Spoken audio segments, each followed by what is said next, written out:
Hello everyone, स्वागत है आप सभी का स्टडी दिव्यांग में।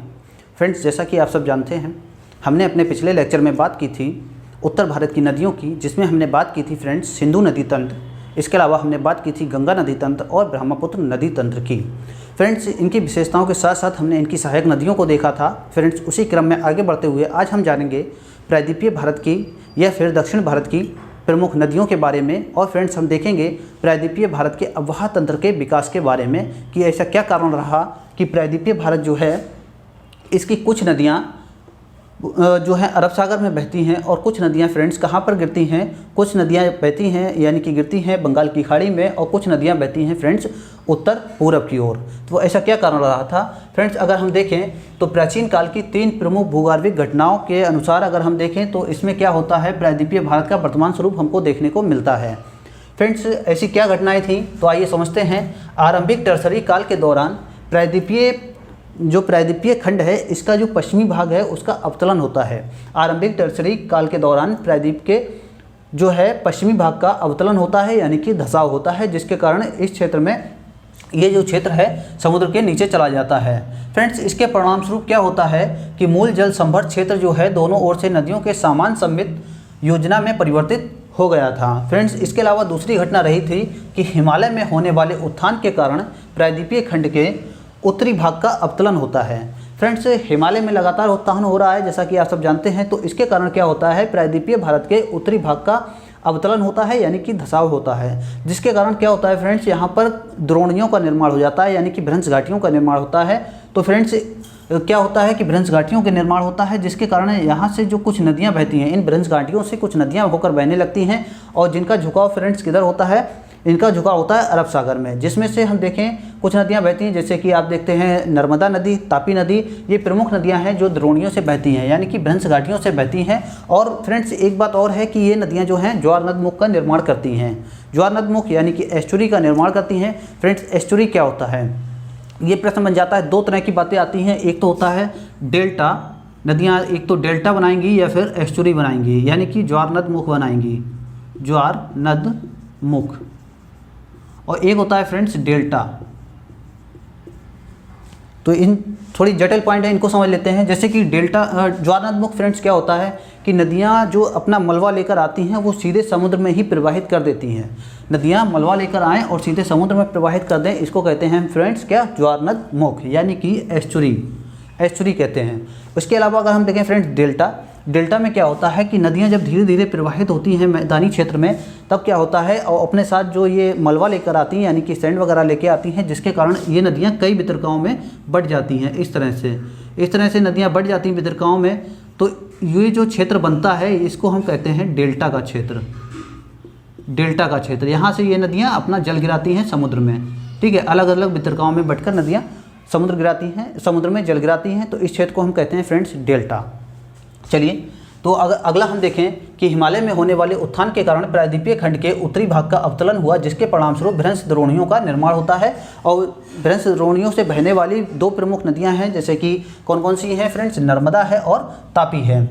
और फ्रेंड्स, इसी काल में प्रायद्वीपीय खंड के उत्तर पश्चिम भाग का जो प्रायद्वीपीय खंड है फ्रेंड्स, इसके उत्तर पश्चिम भाग जो है, यहाँ पर ये आप देख रहे हैं, इसका उत्तर पश्चिम भाग है, और इसका जो ये वाला क्षेत्र है ये पूरब और दक्षिण का क्षेत्र है। यानी कि जैसे कि आप देखिए, अगर एक चित्र के द्वारा हम देखें इस तरह से, तो टॉप में मैप में जो टॉप का एरिया होता है ये होता है उत्तर का एरिया यानी कि नॉर्थ का एरिया, और जो नीचे होता है ये होता है साउथ का एरिया, ठीक है। ये होता है वेस्ट और ये होता है क्या फ्रेंड्स, ये होता है ईस्ट, ठीक है, ये ईस्ट होता है यानी कि पूरब होता है।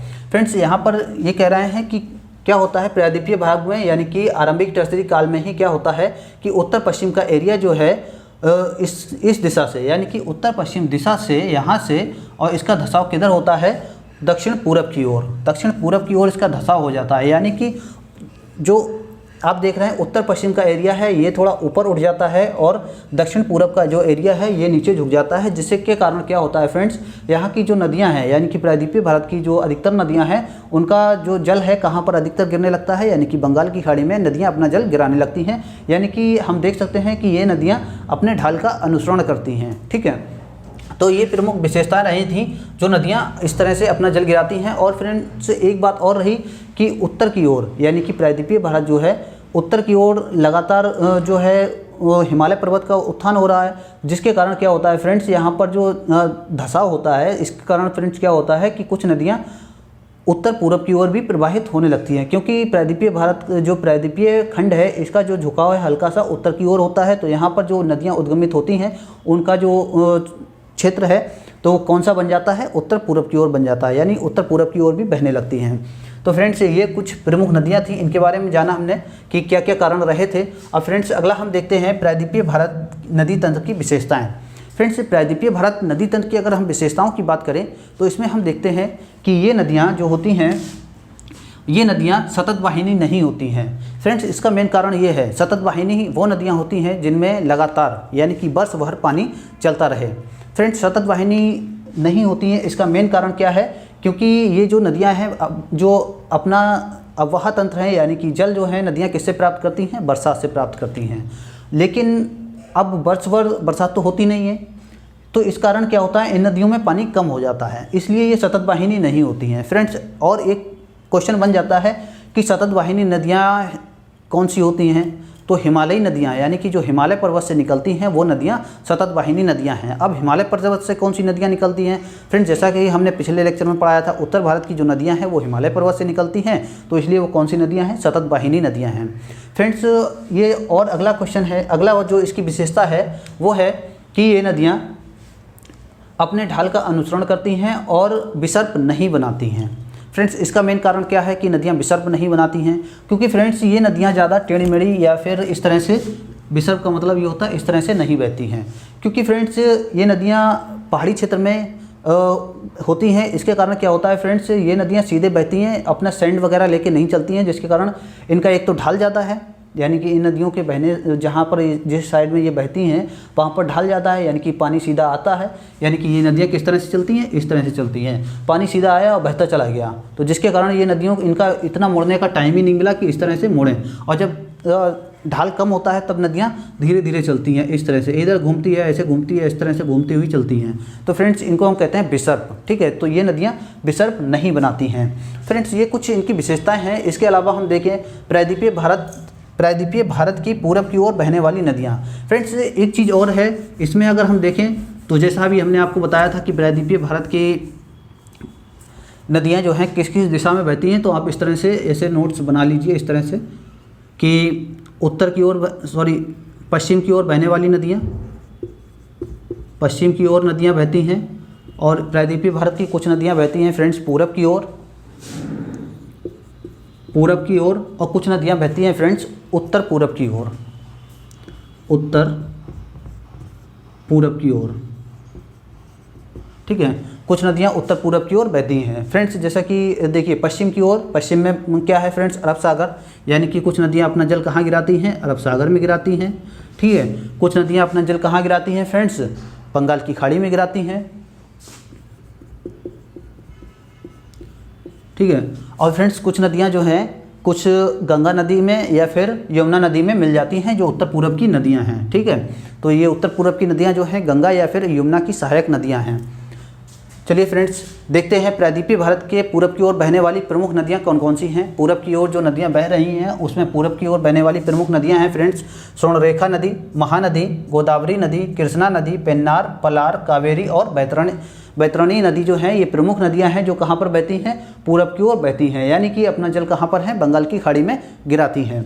चलिए फ्रेंड्स अगला है कि हम देखते हैं प्रायद्वीपीय भारत के पश्चिम की ओर अरब सागर में गिरने वाली प्रमुख नदियाँ, यानी कि पश्चिम की ओर बहने वाली प्रमुख नदियाँ कौन कौन सी हैं फ्रेंड्स। पश्चिम की ओर बहने वाली प्रमुख नदियाँ हैं जैसे कि नर्मदा है, तापी है, काली है, माही है, ठीक है, और मीठी नदी है। ये जो नदियाँ कहाँ पर हैं, अपना जल कहाँ गिराती हैं, अरब सागर में गिराती हैं। अगला है फ्रेंड्स प्रायद्वीपीय भारत के उत्तर पूरब की ओर बहने वाली प्रमुख नदियाँ, जिनको हमने कल अच्छे से डिस्कस किया था। कौन कौन सी हैं फ्रेंड्स, चंबल नदी है, काली सिंध है, और इसके अलावा केन नदी है, बेतवा नदी है, सोन नदी है। फ्रेंड्स ये जो है प्रमुख नदियाँ हैं कहाँ पर बहती हैं, उत्तर पूरब की ओर। फ्रेंड्स एक क्वेश्चन अभी पीसीएस का जो एग्ज़ाम हुआ है इसमें पूछा गया था कि यमुना की सहायक नदियों के बारे में पूछा गया था, और ये एग्ज़ाम होने से पहले ही हमने इसके बारे में डिस्कस कर लिया था, हमने जान लिया था कि यमुना की सहायक नदियाँ कौन कौन सी हैं और इनका क्रम भी हमने अच्छे से देखा था। तो फ्रेंड्स ये क्वेश्चन आपका यूपी पीसीएस 2020 में बना है, यूपी पीसीएस 2020 में ये क्वेश्चन बना था हमारे ही वीडियो से। यानी कि अब मैं ये कहूँ कि हमारी ही वीडियो से बना, तो ऐसे तो और लोग भी पढ़ा रहे हैं, उनकी वीडियो से ही बना। फ्रेंड्स सिंपल है, अगर आप कुछ अच्छे से पढ़ते हैं वहाँ से क्वेश्चन आएगा ही आएगा। फ़र्क नहीं पड़ता कि आप कहाँ से पढ़ रहे हैं, क्या पढ़ना है, बस एक अच्छी वीडियो पढ़ना है, वहाँ से क्वेश्चन बनेगा। ऐसे ही RO का एग्ज़ाम हुआ था, जबकि मेरे अभी कुछ ही 3-4 लेक्चर आए हैं, लगभग 5-6 लेक्चर होंगे, इसके ज़्यादा नहीं होंगे। RO के अच्छे क्वेश्चन फंसे हैं हमारी इन वीडियो ज्योग्राफी से, और PCS में भी क्वेश्चन आए हैं, अभी कुछ वीडियो भी नहीं आई हैं। चलिए अगला देखते हैं। केरल में पूरब की ओर बहने वाली नदियाँ फ्रेंड्स कौन सी हैं? पाम्बार है, भवानी है और कामिनी है। फ्रेंड्स ये तो हमने कुछ नदी विशेषताएं देखी हैं, प्रायद्वीपीय भारत के अववाह तंत्र देखा, और पूरब की ओर, उत्तर की ओर, पश्चिम की ओर बहने वाली नदियों के बारे में जाना। फ्रेंड्स अब हम देख लेते हैं इन जो प्रायद्वीपीय भारत की जो प्रमुख नदियां हैं उनके बारे में जान लेते हैं। फ्रेंड्स महानदी रिवर, फ्रेंड्स अगर हम देखें तो ये नदी जो है अनुवर्ती नदी है। अनुवर्ती नदी क्या होता है? जो अपने ढाल का अनुसरण करती हैं वो अनुवर्ती नदी होती हैं। ठीक है, जो अपने ढाल का अनुसरण करती हैं वो नदी कौन सी होती है? अनुवर्ती नदी। अनुवर्ती नदी, ठीक है। और फ्रेंड्स हमने एक डिस्कस किया था पूर्ववर्ती नदी, ठीक है। तो अनुवर्ती नदी है ये अपने ये कौन सी नदी? महानदी अनुवर्ती नदी है। और ये जो है फ्रेंड्स कहाँ से निकलती है? अमरकंटक पठार के सिहोवा से निकलती है, जो कि कहाँ पर है? छत्तीसगढ़ में है, सिहोवा के निकट से निकलती है। और फ्रेंड्स यह नदी पूरब की ओर ओडिशा से बहते हुए अपना जल जो है पारादीप के समीप बंगाल की खाड़ी में विसर्जित करती है। फ्रेंड्स इसकी लंबाई कुल कितनी है? 858 किलोमीटर है। और फ्रेंड्स ये इस नदी का विस्तार जो है, यानी कि इसका जो अववाह तंत्र है वो मध्य प्रदेश, छत्तीसगढ़, झारखंड और उड़ीसा में है। फ्रेंड्स इसके अलावा हम देखें इसकी प्रमुख सहायक नदियों के बारे में, तो इसकी फ्रेंड्स प्रमुख सहायक नदियाँ हैं शिवनाथ, हसदेव, मार्ड, इव, जोंक, लोक आदि जो है इसकी प्रमुख सहायक नदियां हैं। फ्रेंड्स इसके अलावा अगर हम देखें तो ये नदी यानी कि कौन सी? महानदी नदी पर विश्व का सबसे बड़ा बांध हीराकुंड बांध है। यानी कि महानदी नदी पर विश्व का सबसे बड़ा बांध हीराकुंड बांध बनाया गया है, और ये नदी वृक्षनुमा अववाह तंत्र का विकास करती है, फ्रेंड्स निर्माण करती है। इसके अलावा हम देखें गोदावरी नदी जो है ये प्रायद्वीपीय भारत की सबसे लंबी नदी है। इसके अलावा फ्रेंड्स प्रायद्वीपीय भारत की सबसे लंबी नदी होने के साथ साथ ये भारत की सबसे लंबी नदी भी है। जैसा कि हमने अपने पिछले लेक्चर में बताया था कि गंगा जो है भारत की सबसे लंबी नदी है, और इसके बाद कौन सी नदी अब आएगी फ्रेंड्स? गोदावरी नदी। इसकी लंबाई कितनी है? 1465 किलोमीटर। 1465 किलोमीटर फ्रेंड्स इसकी लंबाई है। इसके अलावा इस नदी को बृहदगंगा या फिर दक्षिण की गंगा के नाम से भी जाना जाता है। बृहदगंगा यानी कि बूढ़ी गंगा या फिर दक्षिण की गंगा के नाम से भी जाना जाता है फ्रेंड्स। और ये नदी जो है कहाँ से निकलती है? ये नदी निकलती है महाराष्ट्र के नासिक जिले में त्र्यंबकेश्वर के निकट से निकलती है। त्र्यंबकेश्वर के निकट से निकलती है, यानी कि उसके पास से ही निकलती है ये नदी, ठीक है। इसके अलावा इसका विस्तार अगर हम देखें फ्रेंड्स तो इसका विस्तार महाराष्ट्र में, मध्य प्रदेश में, छत्तीसगढ़ में और उड़ीसा तथा आंध्र प्रदेश में। इसके अलावा फ्रेंड्स एक जगह और भी है तेलंगाना में। कहाँ पर फ्रेंड्स? तेलंगाना में। तेलंगाना में भी ये नदी बहती है। फ्रेंड्स गोदावरी नदी की प्रमुख सहायक नदियाँ हैं, कौन कौन सी हैं? वर्धा, पेनगंगा, मनेर, सबरीपूर्णा, मूला, दूधना और इंद्रावती। फ्रेंड्स इसके अलावा गोदावरी बेसिन जो है प्राकृतिक गैस, कोयला और पेट्रोलियम के भंडार हेतु भी प्रसिद्ध है। फ्रेंड्स प्रमुख विद्युत परियोजनाएं यहाँ पर हैं पोचमपद तथा जयकवाड़ी। फ्रेंड्स इसके तट पर अनेक तीर्थ स्थल भी हैं, जैसे कि नासिक, त्र्यंबकेश्वर, औरंगाबाद। तो इस तरह की जो प्रमुख तीर्थ स्थल हैं वो भी इस नदी पर स्थित है। फ्रेंड्स इसके बाद हम देखते हैं कृष्णा नदी। फ्रेंड्स इसका उद्गम स्रोत जो है महाबलेश्वर के निकट, जो पश्चिम घाट में महाबलेश्वर है उसके पास से ये नदी निकलती है और अपना जल बंगाल की खाड़ी में गिराती है। महाराष्ट्र में एक जगह है महाबलेश्वर पश्चिम घाट में, तो ये यहाँ से निकलती है कृष्णा नदी और अपना जल कहाँ गिराती है? बंगाल की खाड़ी में। फ्रेंड्स इसकी कुल लंबाई कितनी है? 1400 किलोमीटर है। और ये जो है प्रायद्वीपीय भारत की दूसरी बड़ी नदी है। जो कृष्णा नदी है ये प्रायद्वीपीय भारत की दूसरी बड़ी नदी है। और प्रायद्वीपीय भारत की सबसे पहली बड़ी यानी कि सबसे बड़ी नदी कौन सी थी फ्रेंड्स? गोदावरी नदी थी। फ्रेंड्स अगला हम देखें तो इसकी प्रमुख सहायक नदियां हैं कोयना, तुंगभद्रा, भीमा, मूसी, घाटप्रभा, मालप्रभा, पंचगंगा, दूधगंगा आदि जो हैं इसकी प्रमुख सहायक नदियां हैं। फ्रेंड्स अगर हम इसमें देखें तो इसमें ये जो है जल विद्युत की दृष्टि से एक महत्वपूर्ण नदी है। फ्रेंड्स यहाँ पर अधिक जल विद्युत परियोजनाएं हैं, जैसे कि हम देखें फ्रेंड्स, श्रीशैलम नागार्जुन बांध जो है ये आंध्र प्रदेश में है जहाँ से विद्युत प्राप्त की जाती है। इसके अलावा अलमाटी बांध जो है ये कर्नाटक में है। तो ये जो नदी है यानी कि कृष्णा नदी जो है जल विद्युत परियोजनाओं की दृष्टि से बहुत ही महत्वपूर्ण नदी है। इसके अलावा हम देखें कृष्णा नदी जल विवाद जो है फ्रेंड्स महाराष्ट्र, इसके अलावा कर्नाटक और हम देखते हैं आंध्र प्रदेश के मध्य 1957 से चला आ रहा है। फ्रेंड्स जो जल विवाद हैं यानी कि नदी जल विवाद हैं, इनके बारे में हम चर्चा अपनी अगली वीडियो में करेंगे, यानी कि इसके जस्ट बाद। और फ्रेंड्स हम बात करेंगे उसकी बहुउद्देशीय परियोजनाओं की। तो चलिए आगे देखते हैं फ्रेंड्स। कावेरी नदी, कावेरी नदी का जो उद्गम स्रोत है कर्नाटक के कोडगु जिले में ब्रह्मगिरी की पहाड़ियों से। फ्रेंड्स कर्नाटक के कोडगु जिले में ब्रह्मगिरी की पहाड़ियों से इसका उद्गम होता है और ये नदी जो है बंगाल की खाड़ी में अपना जल विसर्जित करती है। चलिए इसकी लंबाई देखें तो इसकी लंबाई है 800 किलोमीटर और प्रायद्वीपीय भारत की जो है प्रायद्वीपीय भारत की अन्य नदियों की अपेक्षा इसका जल स्तर जो है जल स्तर में कम उतार चढ़ाव होता है। फ्रेंड्स ऐसा क्यों होता है कि इसके जल स्तर में कम उतार चढ़ाव रहता है, जबकि प्रायद्वीपीय भारत की अन्य नदियां हैं यानी कि बरसात आते ही ये नदियां एकदम भर जाती हैं और बरसात जैसी चली जाती है उसके बाद ये नदियाँ इनमें जल जो होता है कम हो जाता है। फ्रेंड्स ऐसा क्यों है कि कावेरी नदी जो है इसमें हमेशा जो है उतार चढ़ाव यानी कि जल हमेशा बना रहता है, ऐसा क्यों है?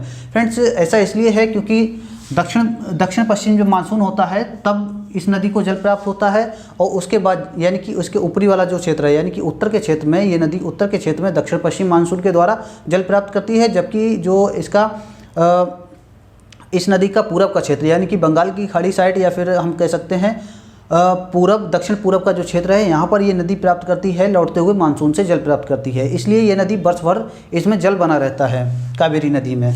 इसके बाद फ्रेंड्स देखें इसका विस्तार कर्नाटक, केरल और तमिलनाडु में है। फ्रेंड्स इसका विस्तार कहाँ पर है? कर्नाटक, केरल और तमिलनाडु में। फ्रेंड्स ये तिरुचिरापल्ली के निकट से, तमिलनाडु के तिरुचिरापल्ली के निकट से बंगाल की खाड़ी में जल विसर्जित करती है।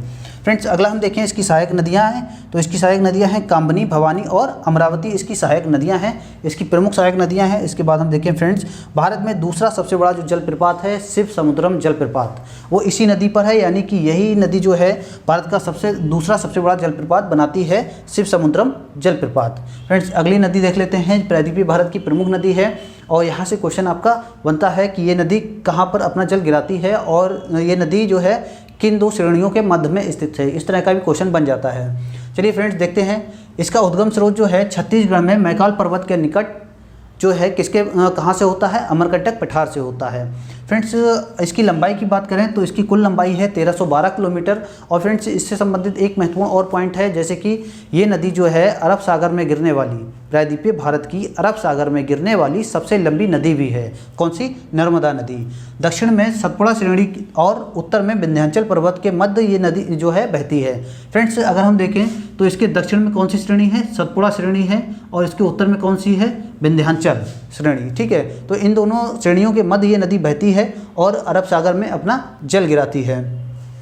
फ्रेंड्स इसके बाद अगर हम देखें तो सरदार सरोवर परियोजना जो है इसी नदी पर बनाई गई है, कहाँ पर? गुजरात में। उसके बाद इसका विस्तार की बात करें तो इसका विस्तार है फ्रेंड्स छत्तीसगढ़ में, मध्य प्रदेश में और गुजरात में। ठीक है, गुजरात में ये फिर ये अपना जल विसर्जित कर देती है किसमें? अरब सागर में।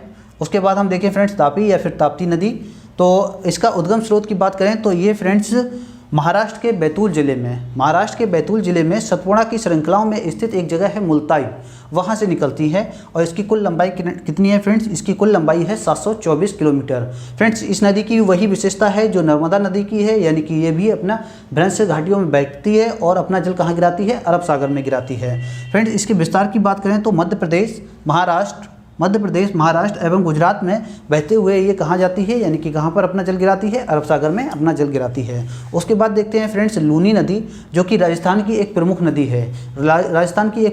है। इसमें देखें हम फ्रेंड्स तो ये राजस्थान की सबसे बड़ी नदी तंत्र है। इसके अलावा हम देखें ये नदी पुष्कर झील से दो नदियों के रूप में निकलती है, एक तो सरस्वती, दूसरा साबरमती के रूप में निकलती है। और फ्रेंड्स इसका जो ये दोनों नदियाँ जो हैं आपस में कहाँ पर मिलती हैं? गोविंदगढ़ में मिलती हैं। कहाँ पर फ्रेंड्स? गोविंदगढ़ में मिल जाती हैं, आपस में मिल जाती हैं। और दूसरी बात फ्रेंड्स ये है कि यह जो है संपूर्ण नदी तंत्र यानी कि लूनी नदी जो है एक अल्पकालिक नदी है। फ्रेंड्स अल्पकालिक नदी है और ये जो है कच्छ के रन में विलीन हो जाती है। अल्पकालिक नदी क्यों है? क्योंकि फ्रेंड्स ये नदी जो है अपना जल सागर तक लेकर नहीं पहुंच पाती है बल्कि स्थल पे ही विलीन हो जाती है। फ्रेंड्स क्वेश्चन बन जाता है कि निम्नलिखित में से कौन सी नदी एक अल्पकालिक नदी है? तो फ्रेंड्स कौन सी है? लूनी नदी है। ऐसी कौन सी नदी है जिसका जल समुद्र तक नहीं जाता है, यानी कि जो नदी जो है स्थल पर ही विलीन हो जाती है, यानी कि स्थल पर ही गुम हो जाती है, वो कौन सी नदी है? लूनी नदी है।